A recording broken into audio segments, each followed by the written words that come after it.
As earnings season comes to a close, let's take a look back at all of our top stories and guests. We cover tech, retail, entertainment, and more. These conversations around trending news, giving viewers an inside look into the future of the market. Take a listen. Intel bounced back in the second quarter with a return to profitability following two back-to-back quarters of losses. Revenue fell 15% year over year, but the chipmaker did give more upbeat guidance than expected for the current quarter. Intel CEO Pat Gelsinger joins me now. Pat, always great to get some time with you. In terms of the Intel turnaround, is it fair to say that the worst days that I think investors saw from the prior few quarters, is it over? Can you confidently say that? Hey, thanks, Brian. Always a pleasure to be on Yahoo Finance and to chat with you. And yeah, we had a very solid Q2 and beating on the top line, beating on the bottom line, exceeding on both our PC business as well as a bit better than we expected in the data center business. So I just say we finished the quarter feeling really good, good response from investors as we rolled out the news. And I do think we've seen the worst. And obviously, the PC inventory levels are now healthy again. And we're seeing the demand signals. We think we still have a little bit of inventory on the networking and the data center to fight through in the third quarter of the year. But I really think the worst is behind us at this point, and our raise to the guide for Q3 really portends to a more optimistic future. So super proud of my team and making a really good quarter happen for us. Pat, you told me 3 months ago that green shoots were starting to form, and it looks that way from the guidance. So is it okay to say that those shoots are now morphing into plants? Yeah, they're getting a little bigger and a few more shoots as well. But I'll say, if we think about that, getting the client, the PC business, healthy, right? Good inventory levels. We're back to historic market share levels. So I'd say, that clearly has gone from a green shoot to a plant at this point. Data center, hey, we did a little bit better than we thought we would in Q2. The product roadmap, Sapphire Rapids, Gen 4, Gen 5 with Emerald Rapids, looking to PRQ in Q3 a bit ahead of schedule, and the roadmap for next year. So I'll say we're still sort of at the green shoots level there. We had a big uptick in our AI pipeline, particularly led by our Gaudi product line. 6x in the quarter, $1 billion plus pipeline. So I'll say that's still in the green shoot phase. So overall, good green shoots and good execution on our process technology. The all important, do I have the best transistors in the world? And starting to see some good momentum in the foundry business. So I'll say, we have at least one good solid plant and plenty of green shoots, other areas in the business. Fair enough. I could deal with that. So I want to talk about AI in a second. I have to make sure people watch this whole interview, Pat, so I'm going to save it to the end. Let me go back to the state of the PC market. What does the recovery look like in terms of PC demand, and how do you see it playing out for later this year? Yeah, so we're expecting, nice quarter-on-quarter improvements in it. Part of that is by the inventory level adjustments that are now behind us. We're now to healthy inventories at OEMs and distributors. But our product line is good. We gained market share, again, we believe, and ushering in what we call the AI PC, with our next generation product. We call it Meteor Lake is the name for it. We have new capabilities in AI built into the product that are going to allow you just to do cool things in your PC, and being able to do real-time language translation, be able to do transcription in real time, video effects, all of these type of things, new gamer models. So we see that being like the Centrino moment for bringing Wi-Fi into the PC 2 decades ago. We see this AI PC as ushering in a new class of applications, major application upgrades and ISV excitements, and we're leading the way with our Meteor Lake product in the second half of this year. So healthy and great opportunity in the future.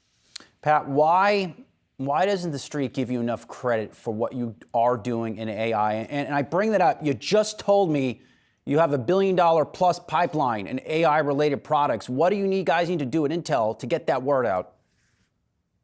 Well, I think there's two things going on, Brian. And, in this, I think we have yet some things to prove in the marketplace. But one is there's the accelerators right? That have now, become the way that people are executing their Gen AI training environments today. And so there's a surge of interest where everybody says, hey, I got to get my Gen AI models up and ready to go in my clouds or in my enterprises. And a lot of that's going to the accelerators. So does that become a depressor of Xeon demand, where we have a very big and healthy business? So that's one effect that people are trying to understand in the market. And then the second effect is more aligned with your question is, okay, Intel, are you going to participate in that accelerator market?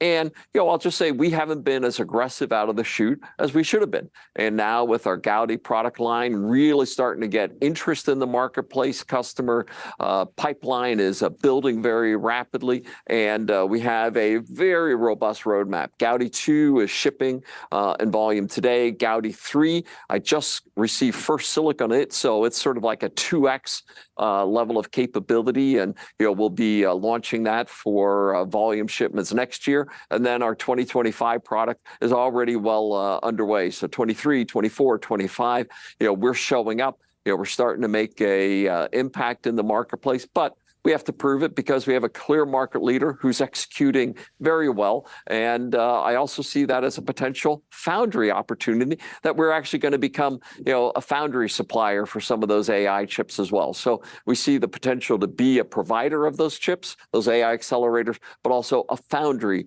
for those chips at both the wafer and the packaging level. A couple of your competitors, Pat, I think you may be referring to NVIDIA, maybe or maybe not, but a company like that, they just had almost a $4 billion reset higher in guidance. But I hear everything you're doing in AI now. I mean, do you think you will have a similar moment next year as these AI accelerators that you're making get into the market of people, and the street needs to reset its expectations for your company in terms of how much profit you can earn and how much revenue you can earn?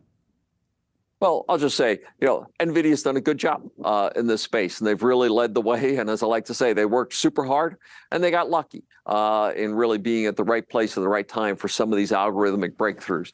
And the AI space is still fairly young, so I think there's a lot of opportunity for us looking forward. We're starting to show up, winning customers and getting real enthusiasm because the market wants alternatives here. And so we're hearing our customers really say, okay, how can you show up to give us good alternatives that are more cost-effective, power efficient, capabilities that the competition doesn't offer? So I feel good about our roadmap. I do think that we will start to incrementally get more credit for that as we go into next year, but I have to execute that well. So I think in this regard, I think this is one of those green shoots that another quarter or two under our belt, I think we'll start getting credit from it from the market's perspective. I know you're very much a globetrotting CEO. You're constantly on the road, visiting other countries, pounding the table for Intel's business. We just had a credit rating downgrade in the U.S. As a global CEO that has many connections overseas and who has been doing this for a while, I mean, what do you think this downgrade says about the state of this country, and what does it mean to a business like Intel? Well, I'd say overall, is anything going to displace the U.S. dollar as the global currency for trade? And I just say, I don't see anything on the horizon, for that. So at one level, I just sort of say, okay, it's a downgrade. Hey, there may be some implications on cost of debt, but I really see that as somewhat minor. I view it more as a statement. Hey, get our debt situation under control in the U.S. and the credit agencies are starting to get a little bit more, concerned in that regard, right? But I'd say in terms of the impact of me running the, Intel as a business, or CEOs like myself running global businesses, I don't see that much real impact from this change. That said, hey, as the more stable global currencies are, the more they see the U.S. right as that leader that everybody can bet on, as we get our own inflation situation under control, and the ability to now start being that leader of global trade again is something that we've put a lot of emphasis on. We want open global markets. We want to be able to sell our products globally. I think all of these tie together to say, this is what it takes to run a great business today. It's a globally interconnected market. We want balance and resilience in the supply chains, and we want access to global markets.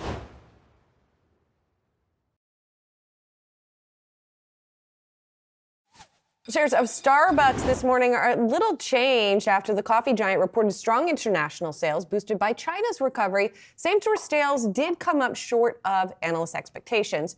Rachel Ruggieri is Starbucks CFO. She's joining us now alongside Yahoo Finance's Brooke DePalma.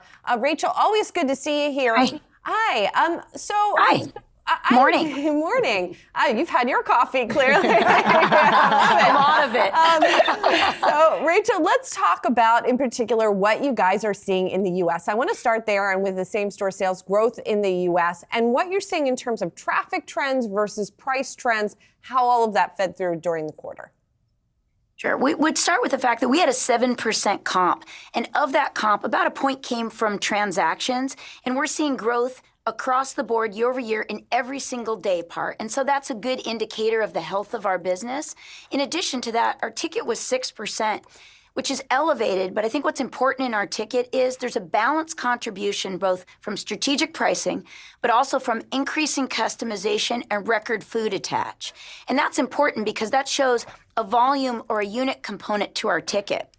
And so when we look at that, that's what's driving the record demand that we're seeing in the U.S. business, which led to our average weekly sales being a record this quarter.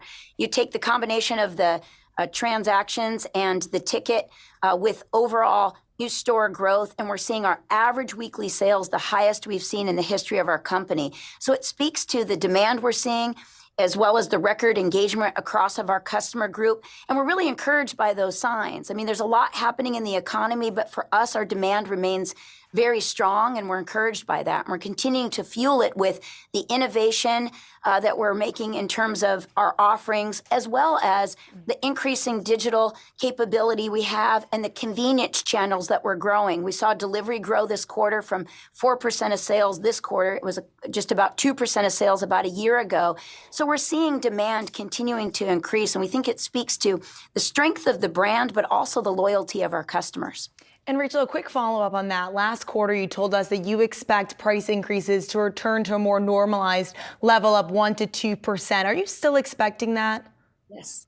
Yes, in the fourth quarter, we'll have fully lapped the pricing moves that we made last year. And so we've benefited this year from the annualization of those pricing moves from last year.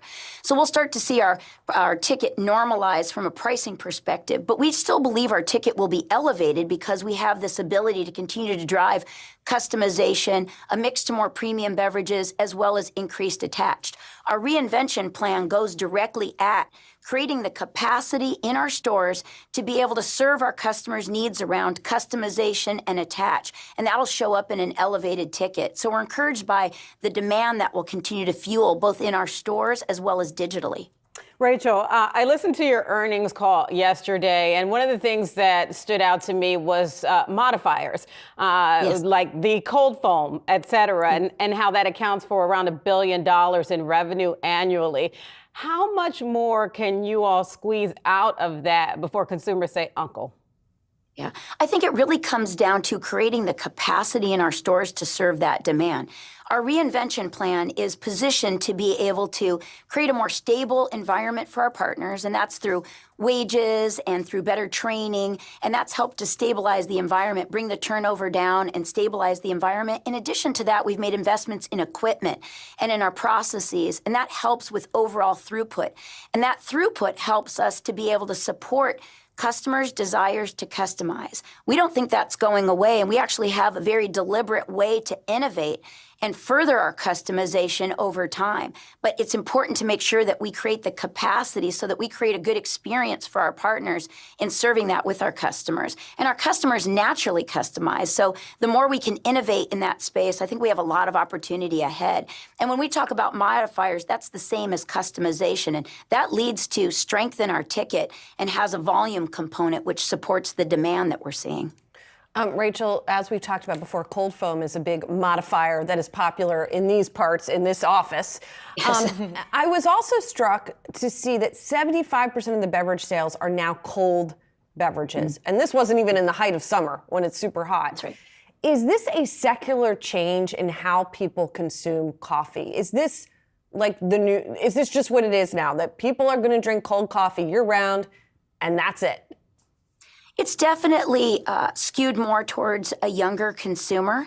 And so we have a large consumer base of millennials and Gen Z, and their taste and preferences tend to be more cold. Now, I'm way over Gen Z, and I love cold espresso. But it is definitely an increasing trend, and we don't see it going away. What we are encouraged about in the quarter is that our beverage grew 10%, and that was a combination of growth in both hot and cold. So we did see growth of about 2% weighted on that 10 from a hot perspective, but we also saw cold grow about 8%.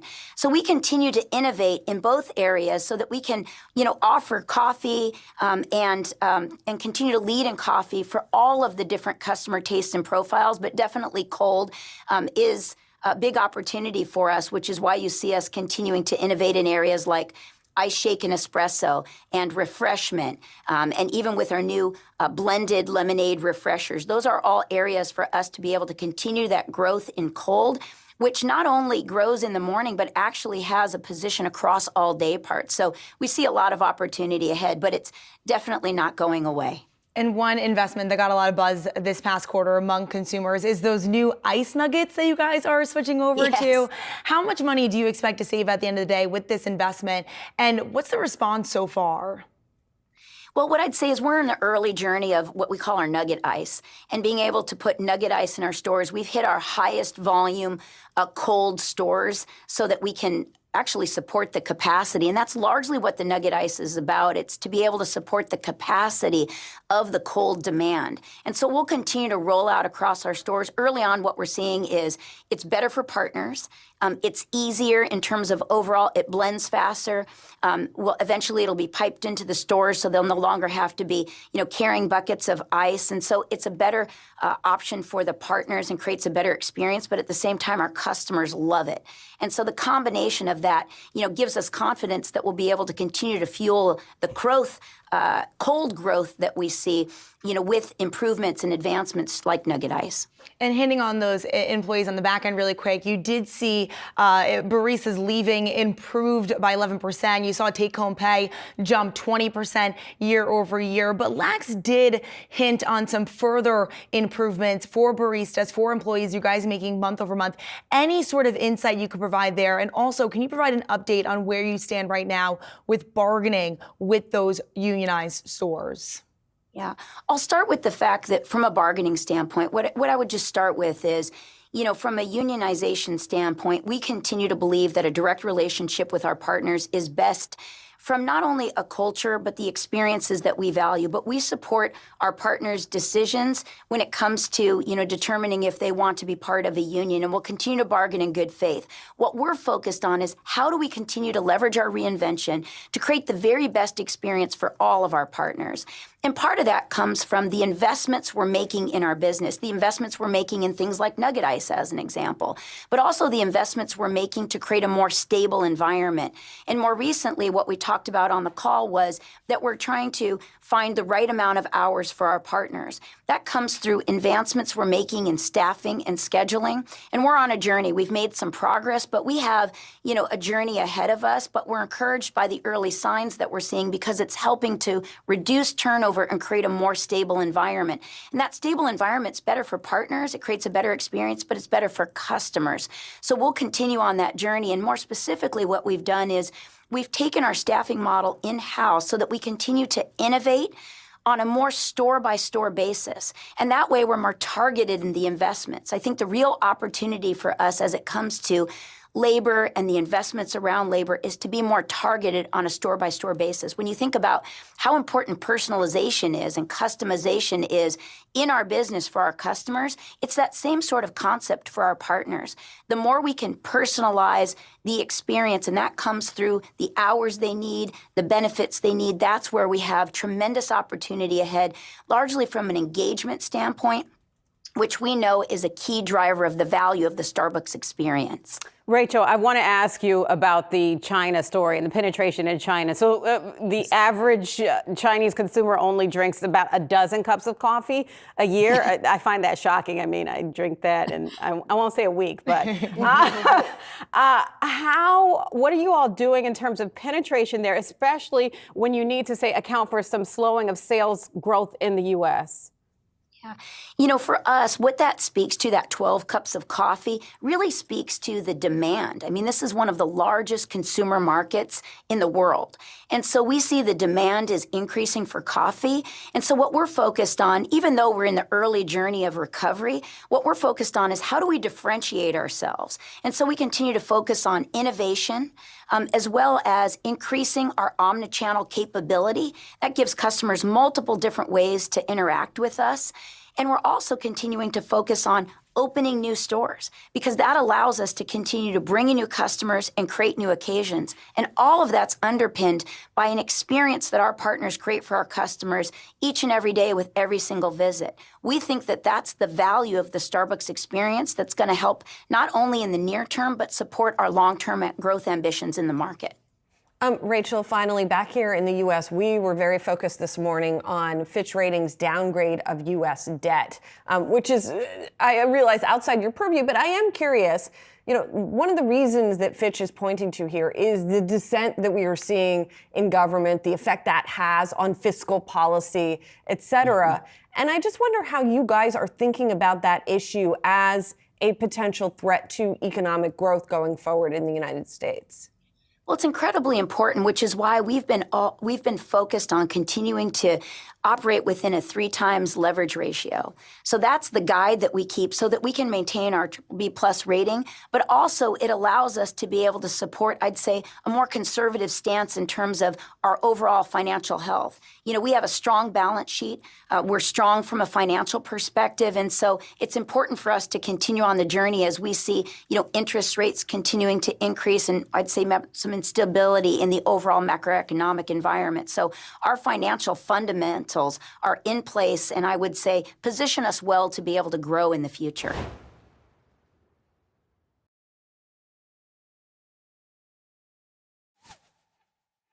Amazon out with its second quarter earnings, shares rising after beating on the top and bottom line. The company also topped estimates for operating income and delivering optimistic guidance. Joining us now is Rohit Kulkarni, Roth MKM Managing Director. Rohit, we are seeing shares rising in after hours on the back of these results. So what's the big takeaway for you?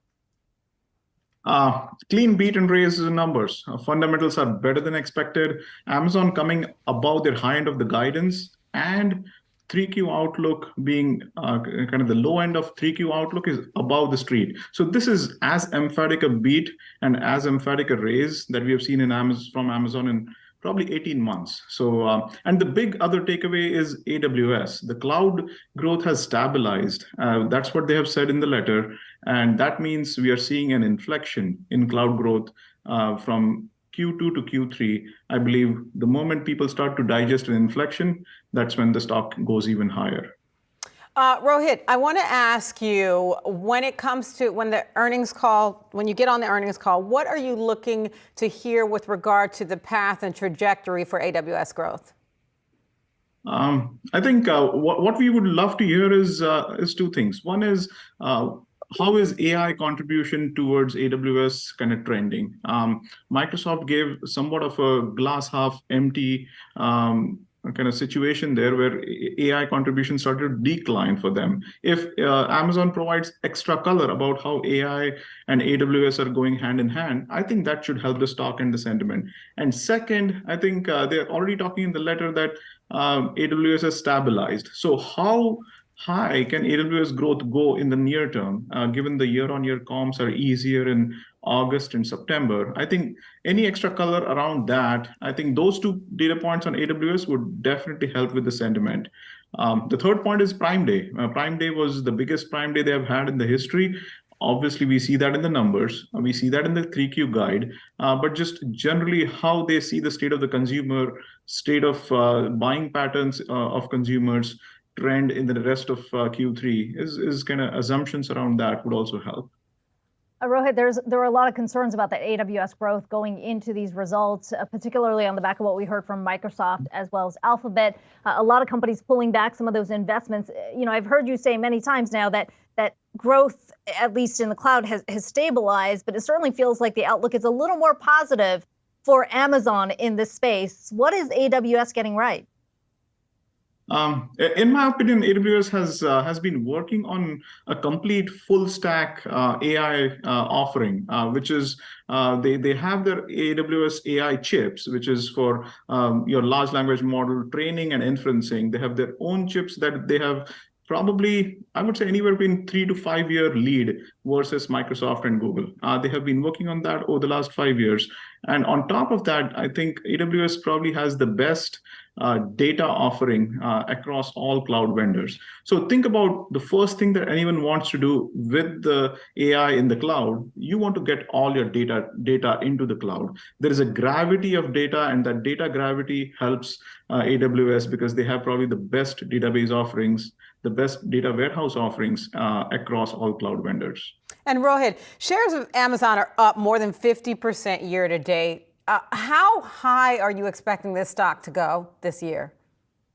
Again, Amazon is our number one mega cap pick, is what we have published for second half and probably heading into 24.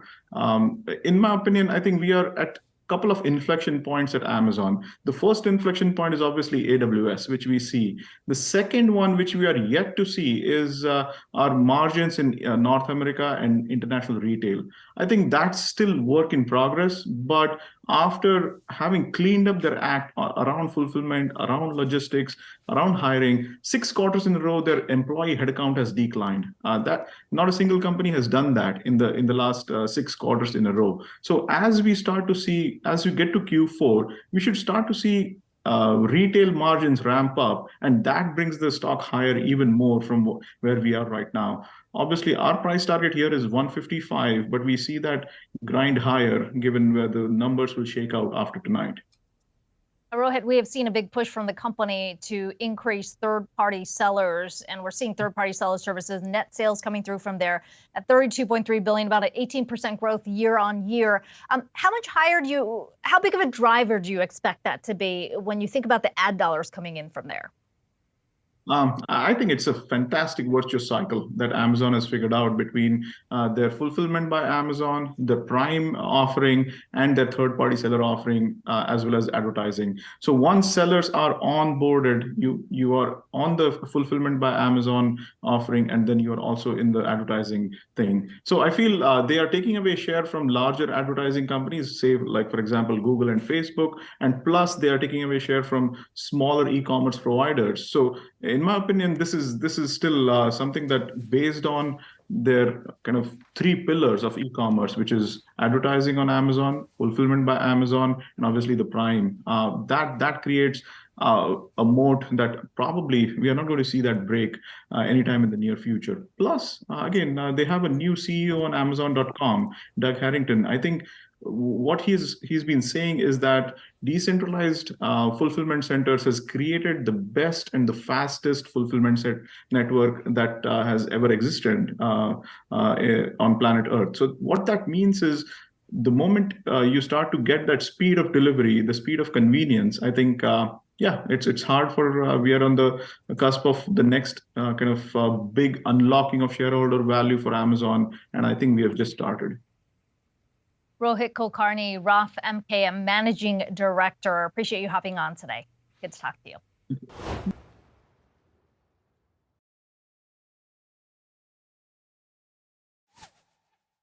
We are watching shares of Apple trading. It's just a little lower, down about 0.5% here on the back of their earnings results. The company posting a third straight quarter of declines in terms of revenues. Earnings coming in at $1.26. Estimate was $1.21 a share. Revenue beating expectations, coming in at $81.8 billion. Versus the estimate of $81.56 billion. Let's try to break down some of the categories for the company. iPhone, certainly a big one that investors are watching. That revenue was a miss, coming in at $39.67 billion. The expectation was $39.79. Services beating here, their revenue at $21.21 billion versus the $20.7 billion that was expected. We are also seeing iPad revenue a miss. And then the wearable space, That was a beat there at $8.28 billion versus $8.38 billion that was expected. One of the markets we like to watch very closely, Greater China, that revenue coming in much stronger than expected at $15.7 billion there. Joining us now is Bob O'Donnell, Tech Analysis Research President and Chief Analyst, and Ray Wang, Constellation Research Principal Analyst Founder. Good to have both of you on. Bob, let's start with you because, you look at iPhone revenue being there and miss, but this is something that every smartphone company out there has had to struggle with in terms of declining demand. What do you make of the numbers coming out from Apple? You know what? Actually, they're not bad. I mean, all things considered, there was a big expectation that the numbers would drop a fair bit this quarter because, as you pointed out, there's a huge drop in smartphone shipments across the Android ecosystem. Qualcomm had a bit of they did reasonably well. They made guidance, but it was still lower. And they power a lot of the Android ecosystem. Of course, they still supply modems to Apple as well. But, I think all things considered, as you pointed out there at the end of Kiko, the China numbers are better than people expected. And of course, once again, it's services that kicks in and really makes up the difference for Apple. And that's what I think a lot of people were hoping for. As long as those iPhone numbers were close, and clearly they were off, but not terribly, you knew the services could kick in and fill in the rest. Ray, let me pick up on that point that Bob just made there in terms of, this not being as bad. Obviously, a lot riding on what's about to come for Apple with that September event and the iPhone 15. How do you look at the numbers today in the context of what is traditionally a weaker quarter for the company? Bob's absolutely right. This is much better than expected. But the most important thing really is the active number of users, active devices that they have. This is all about how much money they can make per device. It's not about total iPhone sales. And what they were able to show is that services are continuing to grow and the non-iPhone sales around wearables is also picking up. Those two are complementary. And when you think about what the average spend per user is, that number has continually gone up over the last 24 quarters. And that's really because of their ability to actually expand iPhone and expand services growth. Those two things have actually made up to be the better part of the story. And by the time we get to a September event, right, those sales will then hit into the next cycle and to the next year. So that's actually a good news for a lot of investors. But more importantly, it's good to see that on the high end, we're still seeing growth. China has recovered. And of course, we've yet to see what happens with the India numbers. I'm not sure the breakouts were in there. So. Yeah, I didn't see the breakout so far in there. Ray, I want to pose this question to you because, for instance, on their last earnings call, Tim talked about that a lot, about the opportunity in India. What are you looking to hear on the call when it comes to the India market?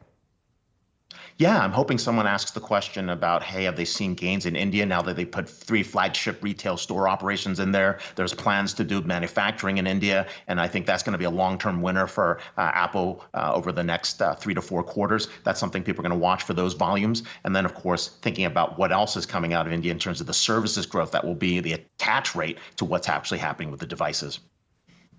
Bob, let's pick up on that point about India, because I feel like we've been talking about the potential of India for many, many years now. Yes. It does certainly feel like Apple has been planting their roots. They're starting to see some of that take shape. But how do you think investors should be looking at that market where it is right now in the context of China and some of the headwinds that a lot of companies like Apple are facing there?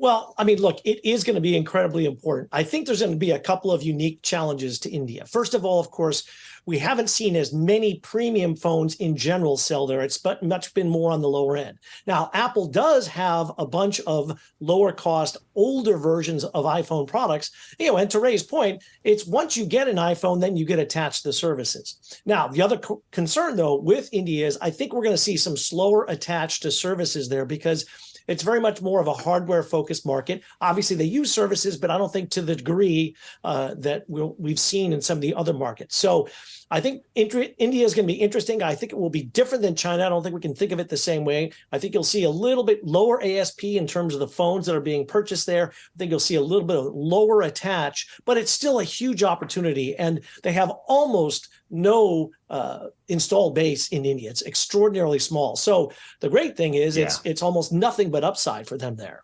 And Bob, I want to ask you in terms of both the iPhone 15 and say the newest Apple Watch, is that enough to be supportive of Apple's continued strength?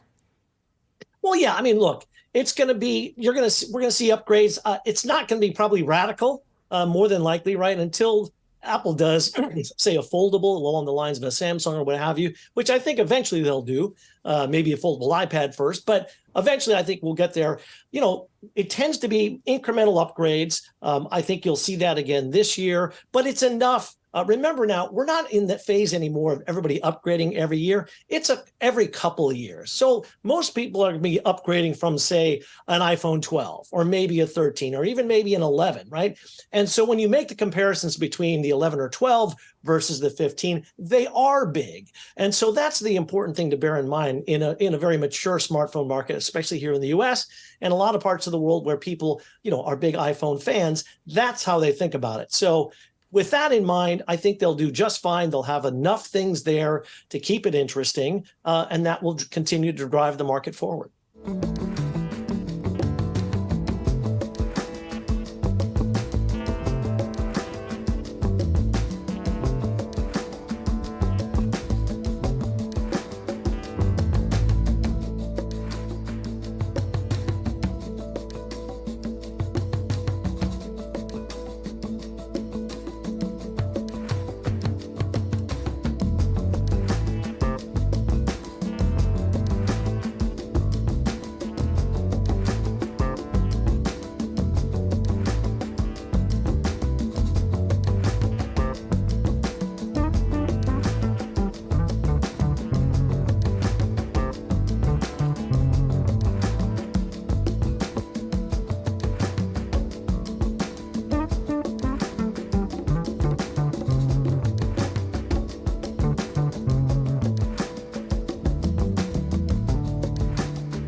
Yeah, Ray, we got those reports a few weeks ago about Apple potentially sort of keeping the shipments with the iPhone 15 pretty steady to where it was a year ago. 85 million units is what Bloomberg reported. Does Apple have to raise the price on especially the Pro level to keep this revenue and this cycle going when you consider, to Bob's point, sort of the broader length of an upgrade cycle? What are we talking about now? 4 years? Bob's right. We've stretched out the replacement cycle, but we're in a super wave of replacements, right? There's something about 200 million units that could potentially replace. 85 million is a good number for what's going to happen on the high end, but of course there's stuff in between. And yes, most people are switching out phones every 2 to 3 years. The services plans are 2 to 3 years when you look at the big carriers in North America, and the same thing that's happening in other markets. So I think that's important. But along the way, right, we're seeing gross margin also go up, right? It's 0.3% versus what was estimated, but I think it's a very important piece. And so you're going to see not only just the additions of an iPhone 15, which actually helps with the launch, you're going to see additions in terms of updates to the Mac family and the iPad family. You saw there was a 20% year-over-year decrease on the iPad. There's going to be new products along the way that will fill in the gap. And, the surprise is the wearables. No one expected the wearables to continue to do this well. Remember when Apple said they were going to announce a watch, everybody was like, is that going to make a big difference? And it has. And you can see that as they diversified, even though the iPhone is still about 50% of their revenue. And Ray, I want to ask you, so services revenue was a beat, right? What does Apple need to be doing more to incorporate? What are you looking to hear when it comes to generative AI, considering they were a little late to the party in that respect? Well, here's the interesting thing. On one hand, they're a little bit late to the party for marketing AI, but on the other hand, they've been incorporating AI in all their devices for quite some time. They've got AI in chips, which they've been talking about for years. They are able to suggest things, right? Siri's been around for quite some time. So they're not ahead on AI. They're not behind on AI, as people are saying. They're actually ahead on AI because they don't talk about AI saying, hey, here's the shiny object on AI. They say, here's the benefit of what AI can do for you. And I think that's the difference and the nuance you should be listening to, or we should be listening to on the earnings call, to be able to understand how far along the AI spectrum they are and where is it benefiting users and where it's benefiting them in terms of their network. Yeah, Ray, I feel like you just tapped into your inner Tim Cook in the framing of that AI discussion. But Bob, the last time we talked about this, you highlighted this when the company unveiled its headsets, the Vision Pro. You said this is great, there could be mass adoption, but where is the AI play in all of this? How do we look at that? The Vision Pro, where the future is, obviously it's not a big revenue driver immediately, but if they don't have that key AI component, what does that look like? Well, a couple of things. So on Vision Pro, look, they've already pulled back. Even initial estimates, some people were saying 1 million. Now it's down to 400,000. I mean, it's going to take a long time for that category. I think it still has a long way to go to really be the AR sort of product that people want. But I'll say a couple of things. So Apple as Ray said, Apple has been using AI, but they've been using sort of more traditional AI, machine learning, things like that. What they have been missing is the new generational AI, generative AI stuff. And that's missing. And yes, Siri's been there, but look, we all made jokes about Siri because it never really worked well. Mind you, nor did Alexa, nor did Google Assistant. And you're seeing both those companies, Google and Amazon, saying, we're going to put a foundation model underneath these assistants, and they're finally going to be able to do what we want them to do. I think you'll see the same thing happen with Siri. But Apple, again, is going to take the Apple approach. They're going to frame it just very nicely. Like you said, I think Ray did a good job of providing the perspective that Tim will probably say. But when they're ready, they will launch with full force about generational AI-based stuff. And I think you'll see it in Siri. You'll see it in other places. Right now, they'll probably talk about filtering on the camera and other things that we've seen other companies talk about. But eventually, you're going to see some of those services. And I think Apple will find clever ways to integrate it. They're always going to be there. They're going to wait till they feel like they've got a unique angle to it, and then they'll pounce. And I think we'll see that sometime in 24. Bob O'Donnell and Ray Wang, great to get both of your perspectives on the back of these numbers. Appreciate the time.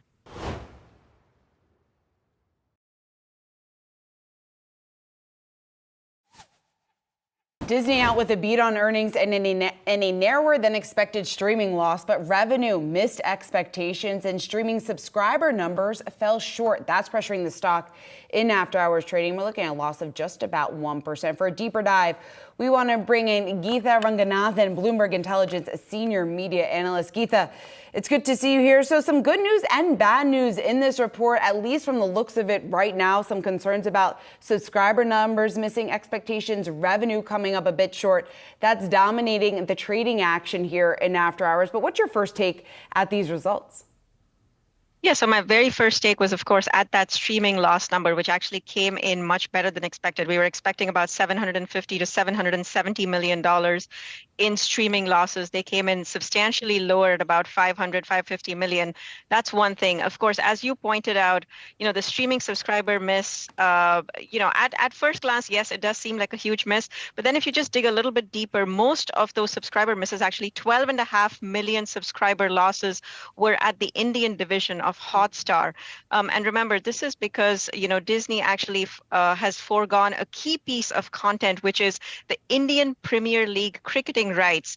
Those rights, Disney kind of gave up on just in a focus on being, kind of more cost conscious and cost disciplined. So we kind of expected this, and it's not really a big, it's not a big contributor to revenue, because if you look at a Hotstar subscriber, they bring in roughly about 50 to 60 cents per month versus a Disney Plus subscriber here in the US who brings in over $7. So it's not, the subscriber miss, the optics of it looks bad, but it doesn't necessarily really affect the profitability or the revenue line all that much. Geeta, this is a company that is clearly very much in transition when you think about what it's trying to do with some of its more legacy parts of the business versus investing in streaming and other parts of the business where they see the future. Looking at where the company came in, they reported a $2.6 billion one-time charge in impairments. That was part of the number that dragged things down. Where do you think the company is in this transition, in this restructuring? What do these numbers tell you? That's a great question. So I think that is really about trading some short-term pain for longer-term gains. So the narrative, at least in the streaming world right now, has shifted away from subscriber growth or just chasing subscribers for the sake of chasing them to more on profitability and being able to get to good end unit economics, making sure that the streaming business is a consistent long-term earnings growth driver. And I think Disney is doing exactly that. So that one-time charge, yes, it did depress earnings in this quarter, but what it does is it sets up the company for a much leaner and a cleaner kind of content cost profile. So remember, Disney is one of the largest spenders of content in the media landscape. They spend about $31 billion. A lot of that, of course, is sports rights, which is paid out by ESPN. But then you have a lot of entertainment content as well, whether it's films, whether it's, a new Marvel series or Pixar animation films. So all of this, and Disney is really kind of trying to right size the cost base to make sure that they can ensure hitting those profitability targets sooner than expected. So they had actually guided to getting to profitability in the streaming business by the end of fiscal 2024. We'll have to wait and watch and see if management says that they can accelerate that timeline, get there a little bit sooner. That should be something that investors can cheer about. Geeta, what do you think about Iger's vision, his broader vision for ESPN? We had the news yesterday about Disney teaming up with Penn Entertainment, going into sports betting, something that many analysts had expected now for quite some time. But does this signal anything broader just about what the future could look like for ESPN? I think the one thing that it definitely does tell us is that there is still a lot of value in the ESPN brand name. I think that is, a question that some of the investors were kind of asking, is there really value in ESPN? Does it have, the name recognition, the brand recognition? And absolutely, yes, it does. The fact that they're now able to get, $2 billion over 10 years without necessarily getting directly involved in the sports betting business, obviously, I think is low risk, high reward for, Bob Iger. So kudos to him for getting that deal done. And it really helps them now kind of monetize younger audiences, right? It's not just about reach, it's about kind of being able to monetize that. And they're going to be able to do that now. Does it say anything about whether they're going to spin out or sell the company? I'm not sure as yet. ESPN is still a very critical brand. It's still a very, very critical property to Disney. Of course, all options are on the table, as Bob Iger has said repeatedly. But having said that, you have to remember ESPN is also important to the company from a bottom line perspective. Yes, it is under pressure because of cord cutting, but it does still bring in about $3.5 to $4 billion in EBITDA every year. And now you have this additional revenue, of course, from the Penn deal as well. Finally, we've been talking a lot about what that content pipeline looks like for so many studios, given just how long the WGA strike has been going on, and now you've got SAG-AFTRA on top of that as well.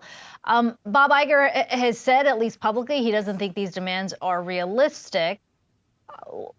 How how big of an impact is this having on the company? I mean, how do we kind of bottom line it? Because we keep hearing the pipeline is still there. It's a matter of how long this goes on. What do you see? That's a perfect point. And ironically what we're seeing is, the strikes are actually helping the bottom lines of these companies. I mean, we've seen this across the board from, a Paramount to Warner Brothers Discovery, and today we saw lower streaming losses for Disney as well. So it's fewer content costs. So, obviously better profit profile, something that the street is extremely focused on. So in the short term, it's actually helping them, ironically, but in the long term, that's when it's going to become a real problem, because content is the lifeblood of all of these media companies, most notably Disney. They have all of their key franchises, which are critical to driving new subscriber gains, which are critical to driving revenue and ultimately profits. So the sooner these strikes get resolved, obviously it is better for the industry as a whole. Geeta Ranganathan, Bloomberg Intelligence Senior Media Analyst. Good to talk to you today. Appreciate you stopping by.